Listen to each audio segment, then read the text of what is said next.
तो बच्चे भी कभी आज जो नीचे वो कभी स्टेज पर बैठे करता है कि नहीं करता? सब चाहते हैं कि उनका सम्मान हो, उनका आदर सत्कार हो। ऐसा व्यक्तित्व हमारा बने, एक ऐसा व्यक्तित्व कि लोग उदाहरण देने लगे, अरे बाबू मिश्रीलाल कन्या विद्यालय की बालिका है, इसलिए वहां से पढ़ने वाली वहां से पास होने वाली बेटी कुछ गलत काम नहीं कर सकती। क्या ऐसा संकल्प यहां की टीचर दे सकती हैं? क्या यहां के प्रिंसिपल दे सकती है क्या कि मेरे स्कूल की पढ़ने वाली कोई भी बच्ची, कोई भी बेटी कोई गलत काम नहीं कर सकती? आज मैं सवाल पूछ रहा था, मुझे 2 प्रिंसिपल मिले, एक प्राचार्य मिली, मैं उनसे सवाल पूछ रहा था, यहाँ क्या पढ़ाते हो? वो सोच रहे हो कि इसको ये पढ़ा लिखा आदमी कैसा हमसे ऐसा सवाल पूछ रहे। मैं कई बार मास्टरों से सवाल पूछता हूं और बच्चों का टेस्ट देता हूं। सवाल मास्टरों से करता हूं तब मुझे मालूम चलता है कि यहां पढ़ाने वाले शिक्षक कैसे हैं, और बच्चे कितना जानते होंगे मुझको मालूम चल जाता है। माने यहाँ के प्रिंसिपल से पूछा कि क्या पढ़ाते हो? पढ़ाते वेद की शिक्षा देते हैं। मैंने पूछा वेद क्या है? कि हम नैतिकता की शिक्षा देते हैं। मैंने पूछा नैतिकता क्या है? कि हम संस्कार की शिक्षा देते हैं। मैंने कहा संस्कार क्या है? आगे प्रिंसिपल चुप हो गए।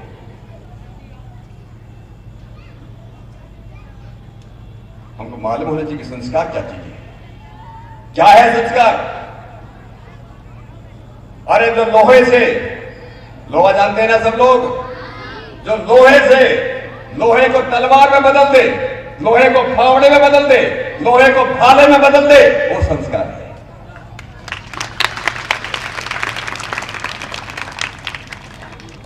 जब मिट्टी को सुंदर सुंदर बर्तनों में बदल दे, वो संस्कार है। ये कुम्हार वो संस्कार देता है कि मिट्टी को अच्छे अच्छे बर्तन बना दे, वो संस्कार है। और एक सोने से अलग अलग जेवरात बना दे, सुंदर सुंदर खूबसूरत जो है अच्छे अच्छे जेवर बना दे, वो संस्कार है। तो क्या हम बच्चों को ऐसा संस्कार दे सकते हैं? क्या ऐसा संस्कार? ये कोरे बच्चे आते हैं हमारे यहाँ, इन बच्चों को अच्छा इंसान बना दे, वो सबसे अच्छा संस्कार है। ये संस्कार बनाने की प्रक्रिया क्या है? संस्कार देने की प्रक्रिया क्या है? और आज दुनिया के अंदर, इस भारतवर्ष के अंदर, मैं बड़े गर्व से कहता हूं और बड़े जोर से भी कहता हूं, बड़े गर्व से कहता हूं। गर्व से इसलिए तो मुझे उस आर्य समाज की शिक्षा मिली, महर्षि दयानंद की शिक्षा मिली। आज हिंदुस्तान के अंदर अगर बच्चों को संस्कार देने की कोई एकेडमी है, अगर बच्चों को संस्कार देने का कोई वर्कशॉप है, उसका नाम आर्य समाज है। और आर्य समाज के विचारों से पोषित पोषित ये बाबू मिश्रीलाल जैसे कन्या विद्यालय है जो बच्चों को संस्कार देने का काम करते हैं।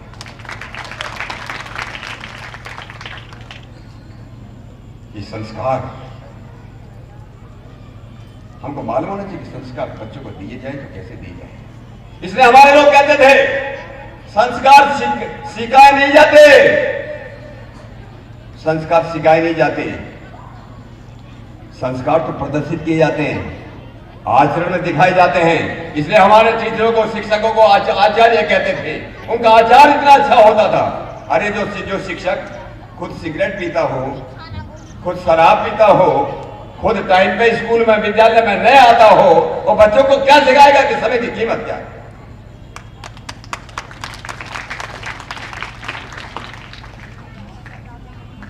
इसलिए हमारे वेदों की शिक्षा थी।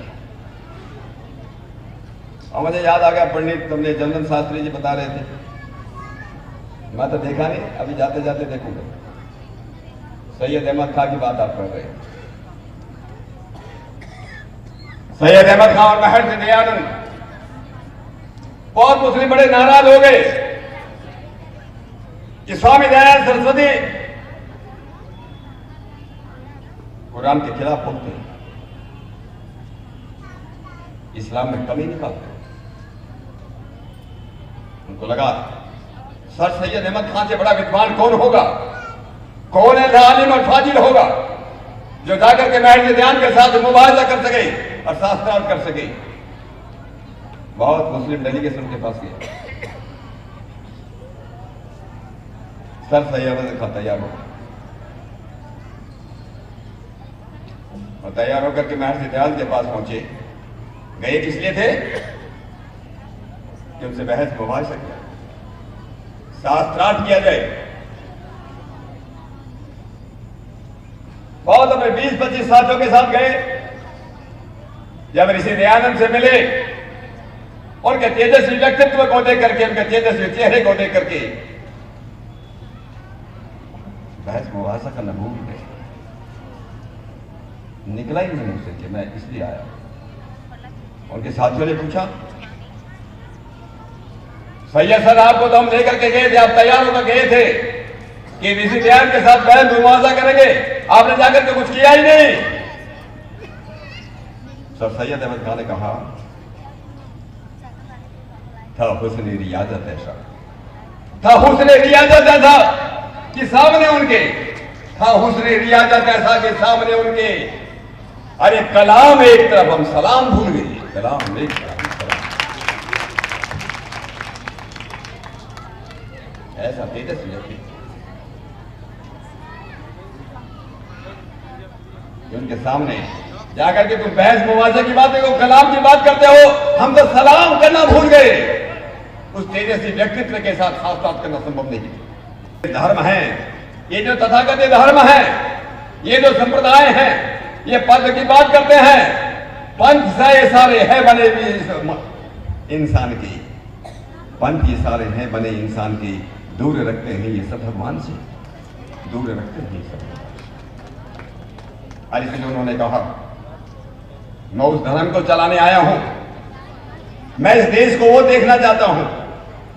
ये कभी विश्वगुरु था तो विश्वगुरु था तो क्यों विश्वगुरु था? अरे हजारों लाखों वर्षों तक, करोड़ों वर्षों तक ये सारी दुनिया का विश्वगुरु रहा।